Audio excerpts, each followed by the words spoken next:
আজকে সারাদিনই মনটা একদম ভালো লাগছিল না, কি করব কিছুই বুঝতে পারছিলাম। হঠাৎ একটা মাথায় আইডিয়া আসলো, একটা কিছু বানানো যাক যাতে টাইমটাও পাস। তারপর এটা বানাতে শুরু করলাম। বানাতে বানাতে অনেকটা সময় লেগে গেল।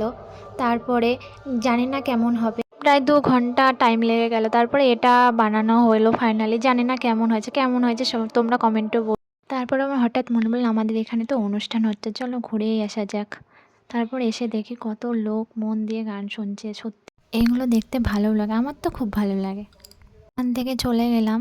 তারপর মেন যে আকর্ষণ মাকে দেখতে চলে গেলাম। মাকে দেখতে এত সুন্দর, না দেখলে তোমরাও বিশ্বাস করবে না। দেখলে মনটা একদম জুড়িয়ে যায়। ওখান থেকে বেরিয়ে চলে আসলাম যেখানে খেতে দিচ্ছে সেখানে। গিয়ে দেখি কত ভিড়, কত লোক একসাথে বসে খাচ্ছে। দেখে নাও কত লোক, সত্যি না দেখলে কেউ বিশ্বাস করবে না। প্রচুর প্রচুর লোক, হাজার হাজার লোক। তারপর আমিও খেতে বসে পড়লাম।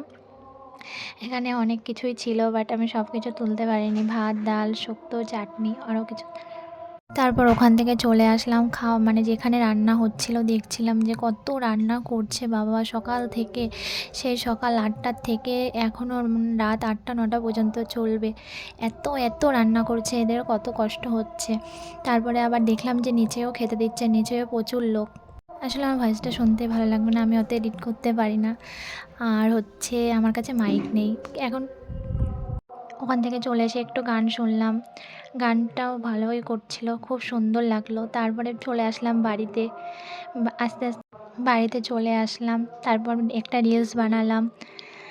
কী করব, টাইম তো কাটাতে হবে। আর ভালোও লাগছে না সারাদিন, কী করব। এই সারাদিন খুব মাথা যন্ত্রণা করছে, জ্বর তো ওই জন্য।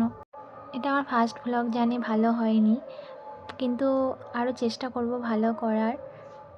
সবাই বললো কেমন হয়েছে, টাটা বাই বাই, কাল দেখা হবে।